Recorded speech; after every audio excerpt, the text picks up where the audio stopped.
New voice dominating जेठानी। लाई दीदी, ये रही चाय। वो क्या है ना, हम पानी गर्म करने में लग गए थे दीदी। वो दीदी, मैं तुम्हारी जेठानी हूँ। और ये क्या, फिर वही फीकी चाय? तुमने चीनी डाली भी है कि नहीं? जी डाली है, आप पी कर देखिए ना। बिना पिए कैसे पता चलेगा?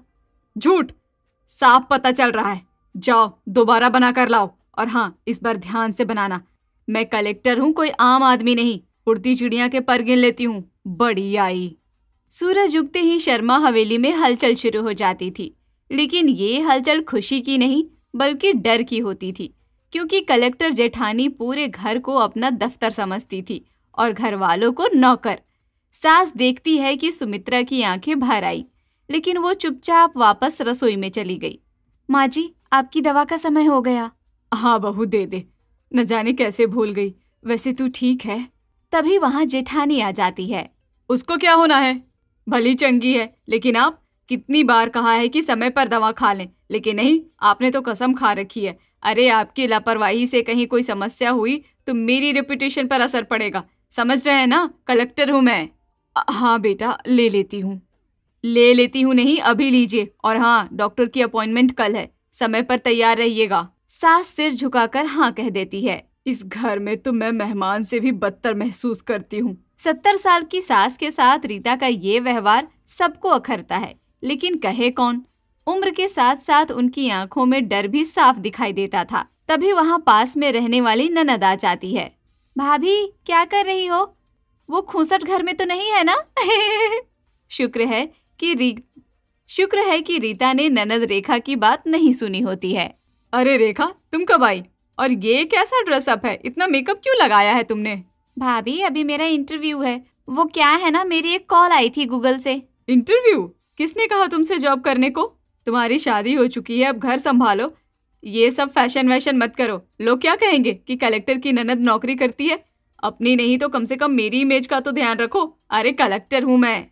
लेकिन भाभी, मेरा भी कुछ करने का मन है। मैंने बहुत लगन से पढ़ाई की है। मैं नौकरी करना चाहती हूँ। मेरा मन है कि... तभी रीता बोल पड़ती है। मन? तुम्हारे मन की मत करो। मैं कहती हूँ ना, मैं कलेक्टर हूँ, समझती हो? मेरे कहे अनुसार चलना होगा। रेखा की आंखों में आंसू आ गए। वो चुपचाप अपना बैग उठाकर वापस चली गई। शाम को पति विनय और देवर अजय एक साथ ऑफिस से आते हैं। अरे आप दोनों साथ में? ठीक है। आज ऑफिस में क्या हुआ और किस बात पर ही कर रहे हो? कुछ खास नहीं। वो मेरे दोस्त राज ने कहा था कि इस वीकेंड उनके घर पार्टी है, तो बस वही शेयर कर रहा था। पार्टी? तुम पार्टी में जाओगे? मैं कलेक्टर हूँ। मेरे पति को कैसे कैसे लोगों के साथ उठना बैठना चाहिए ये मैं तय करूंगी। तो बताओ, राज कौन है, क्या करता है और किसके इलाके में घर है उसका? वो मेरा पुराना दोस्त है, सेक्टर 2 में रहता है। पुराना दोस्त सेक्टर 2 में? पता है ना वहाँ कैसे मकान बने हैं। अब तुम कलेक्टर के पति हो, अपना स्टैंडर्ड मेंटेन करो, नहीं जाना कहीं। रीता के फैसले के बाद विनय चुप हो गया। और अजय, तुम कोहनी मारकर क्या बोल रहे थे विनय से? अरे कुछ नहीं भाभी, वो मैं तो बस... देखो, मैं कलेक्टर हूँ और उड़ती चिड़िया के पर गिन लेती हूँ। क्या बात है, बोलो। भाभी, वो मैं एक लड़की से प्यार करता हूँ, तो उसी को घर वालों से मिलवाने के लिए पूछ रहा था भैया से। घर वाले? ही कौन? और क्या बिना मुझसे पूछे प्यार कैसे कर लिया? ये तो छोड़ो, शादी जैसे इंपॉर्टेंट फैसले मैं लूंगी कि तुम? लड़की का फैमिली बैकग्राउंड क्या है, फादर कौन सा काम करता है? मैं कलेक्टर हूँ, ऐसी वैसी कोई भी लड़की मेरे घर में नहीं आ सकती। अजय का चेहरा उतर जाता है। घर पर भी रीता के डर से सब सहमे से रहते हैं। रात के खाने के लिए मेज पर सब चुपचाप बैठे थे। रीता ही बोल रही थी। देखो सब, ये घर अब किसी आम आदमी का नहीं है, ये कलेक्टर का घर है। इसलिए सब कुछ परफेक्ट होना चाहिए, डिसिप्लिन होना चाहिए। दीदी, सब्जी में? क्या सब्जी में? फिर से कुछ गलत किया है ना? नहीं दीदी, बस पूछ रही थी कि नमक... तुम पूछने वाली कौन होती हो? मैं कह देती हूँ तो हो जाता है। चुपचाप खाना खाओ। सबने बिना कुछ कहे खाना खाया और अपने अपने कमरे में चले गए। अगले दिन ऑफिस में भी रीता का रवैया वैसा ही था। मिस्टर गुप्ता, ये फाइल कब से पेंडिंग है? रीता ने अपने जूनियर ऑफिसर पर चिल्लाकर कहा। मैडम कल ही आई है, बस इसके बाद इसी फाइल को चेक करूंगा। कल? एक दिन भी लेट क्यों? मैं कलेक्टर हूँ, इफिशियंसी चाहिए मुझे। घर पर भी मैं यही स्टैंडर्ड मेंटेन करती हूँ। ये मत समझना औरत हूँ तो आटा चावल में ही रह जाऊंगी। रीता से सारे ऑफिसर्स डरे ही रहते हैं। तभी रीता के पीए ने धीरे से कहा, मैडम, आज आपके घर से कॉल आया था। घर से? किसने कॉल किया? जी, सास जी ने। कुछ अर्जेंट काम था। वो बोल रही थी। उन्होंने ऑफिस में कॉल किया? मैंने कितनी बार कहा है कि ऑफिस टाइम में पर्सनल कॉल्स नहीं। जाकर कह देना। दिन ब दिन घर का माहौल बिगड़ता जा रहा था। सबके चेहरे पर हमेशा डर और परेशानी की लकीरें दिखाई देती थी। सुमित्रा अब हमेशा अपने कमरे में छुपी रहती। सास भी ज्यादातर समय अपने कमरे में ही बिताती थी और अजय भी घर आने से कतराने लगा था। एक दिन पड़ोसन मिलने आई। रीता बेटा, कैसी हो? क्या चल रहा है आजकल? घर का कोई दिखाई नहीं देता है। ठीक हूँ आंटी, आप बताइए कैसे आना हुआ? और फिर कोई कटोरी लेकर तो नहीं आई है ना? वो क्या है ना, हम लोगों का खाना थोड़ा अलग होता है। बेटा, तुम्हारे घर से आजकल कोई आवाज नहीं आती।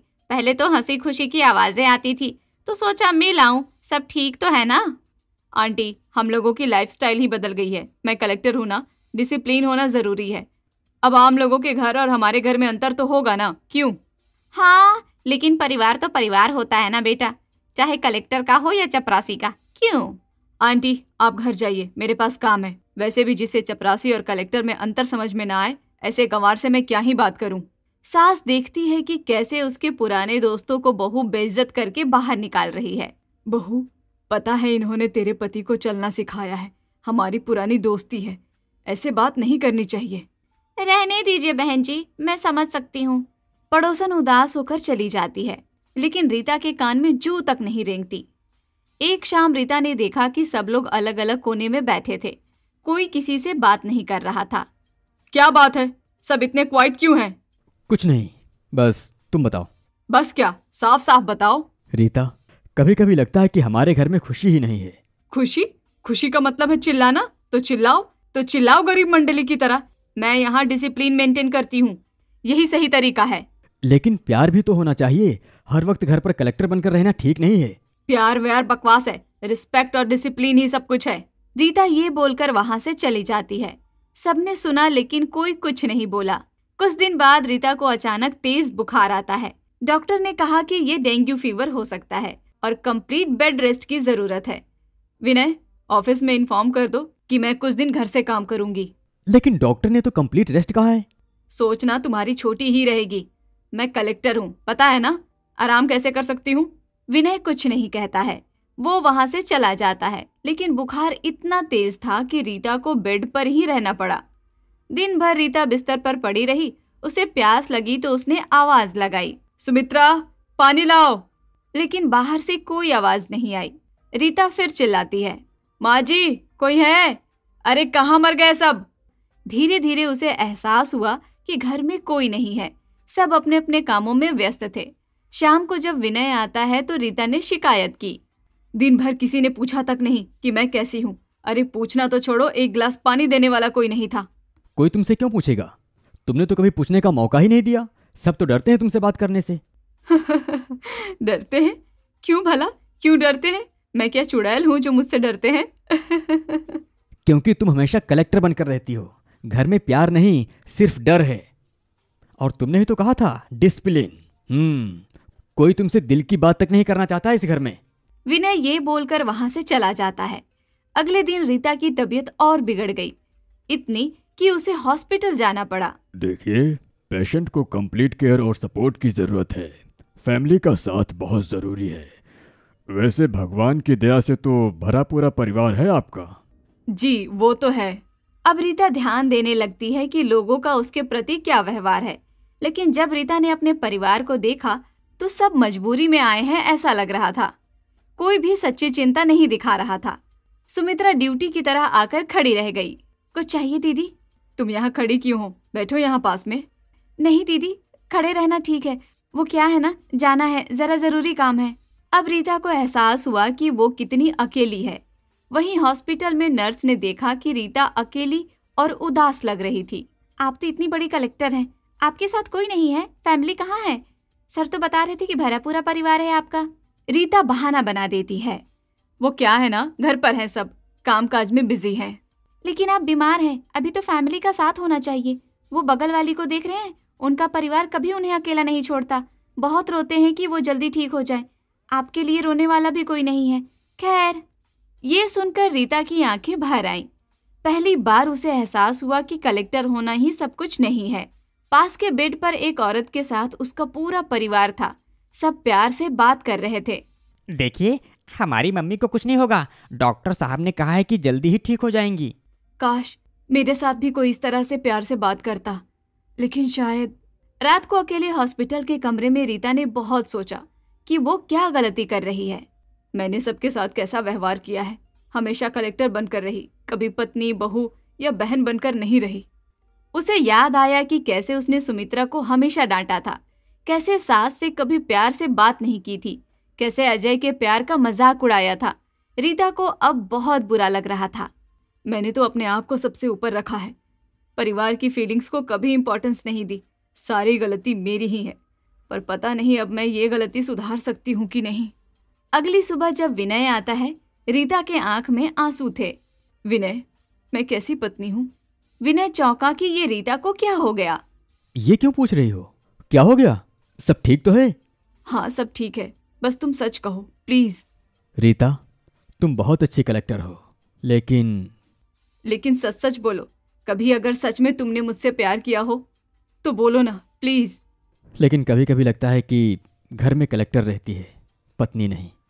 रीता की आंखें भर जाती हैं कि उसका पति उसे ऐसा कह रहा है। और सुमित्रा, माँ जी, अजय सब मुझसे डरते हैं ना, तुमने कहा था। रीता की ये बात सुनकर विनय चुप हो जाता है। प्लीज सच कहो, तुमको मेरी कसम है। अगर तुम यही सुनना चाहती हो तो सुनो। हाँ रीता, सब डरते हैं, सब लगते हैं जैसे तुम्हारे एम्प्लॉयज हों, फैमिली मेंबर्स नहीं।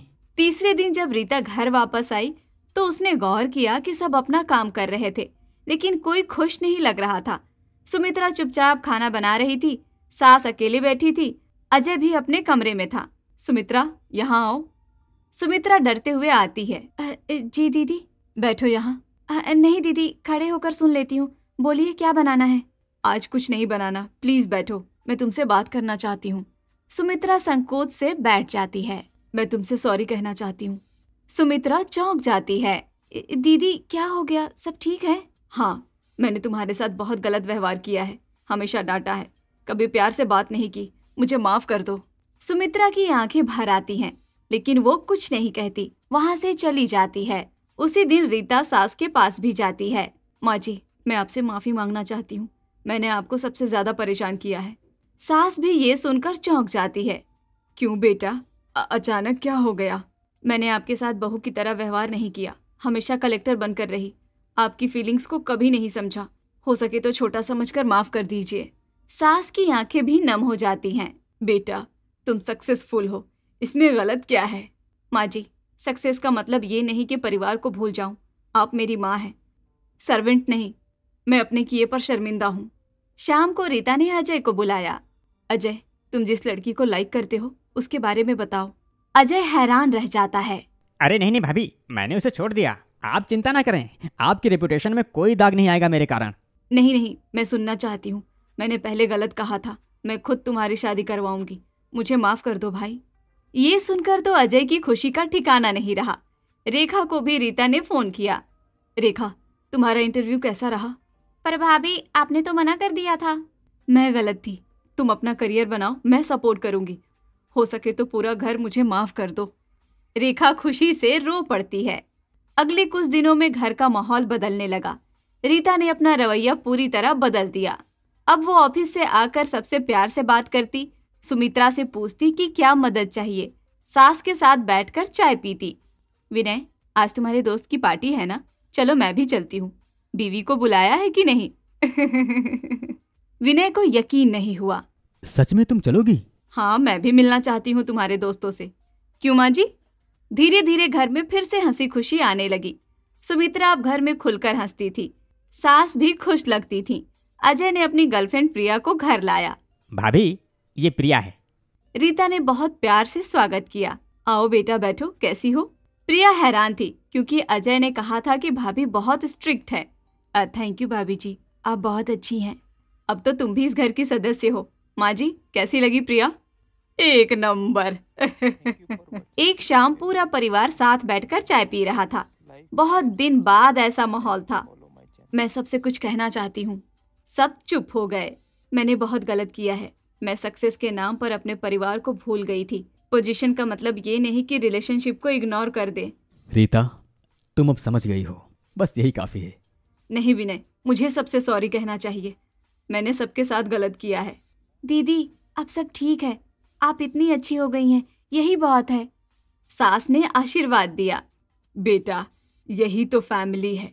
प्यार और समझदारी से सब ठीक हो जाता है। अब रीता ऑफिस में भी अपना बिहेवियर चेंज करने लगती है। अपने सारे कलीग्स के साथ भी रिस्पेक्टफुली तरीके से बात करती है। घर में भी हर दिन नई खुशी होती। रेखा को जॉब मिल गई और रीता ने उसकी सक्सेस पार्टी करवाई। अजय और प्रिया की एंगेजमेंट भी रीता ने ही ऑर्गेनाइज की। भाभी, आप कितनी बदल गई हैं। रेखा, मैंने सीखा है पोजीशन और पावर सब कुछ नहीं है। फैमिली का प्यार सबसे बड़ी वेल्थ है। एक दिन पड़ोसी फिर मिलने आई। रीता बेटा, तुम्हारे घर से अब बहुत अच्छी आवाजें आती हैं, हंसी खुशी की। लगता है कि... हाँ आंटी, अब मैंने समझा है कि घर को ऑफिस नहीं बनाना चाहिए। यहाँ प्यार चाहिए, डिसिप्लिन नहीं। उस दिन के मेरे व्यवहार के लिए मुझे माफ कर दीजिए। बहुत अच्छा बेटा, यही तो फैमिली का मतलब है। रीता मुस्कुराई। कुछ महीने बाद रीता के ऑफिस कलीग्स भी उसके बिहेवियर चेंज को नोटिस करने लगे। मैडम, आप कितनी बदल गई हैं। अब हम सब आपसे बात करने से डरते नहीं। गुड। वर्क इफिशियंसी के साथ साथ ह्यूमन रिलेशनशिप भी इम्पोर्टेंट है। घर में भी सब खुश थे। प्रिया अब रेगुलरली आती थी और रीता उसे बेटी की तरह मानती थी। दिवाली के समय पूरे घर में रौनक थी। सब मिलकर डेकोरेशन कर रहे थे। भाभी, आप भी रंगोली बनाइए ना। हाँ, क्यों नहीं, चलो सब मिलकर बनाते हैं। रीता बहुत शानदार रंगोली बनाती है। दीदी, आप तो आर्टिस्ट निकली। अरे ये सब तो पहले से ही आता था, बस ईगो में भूल गई थी। आज रीता समझ चुकी थी कि असली सक्सेस क्या है। पोजीशन और पावर तो बस आके जाते हैं, लेकिन फैमिली का प्यार हमेशा साथ रहता है। शाम को जब पूरा परिवार साथ बैठकर खाना खा रहा था, तो रीता ने महसूस किया कि यही सच्ची खुशी है। थैंक यू सबको। किस बात के लिए दीदी? मुझे समझाने के लिए कि फैमिली में प्यार सबसे जरूरी है। पोजीशन तो आती जाती रहती है, लेकिन रिलेशनशिप फॉरएवर है। यही तो मैं चाहता था। अब तुम सच में घर आ गई हो। रीता मुस्कुराई। आज उसे पता चला था कि सच्ची कलेक्टरी घर में प्यार बांटने में है, डोमिनेंस दिखाने में नहीं।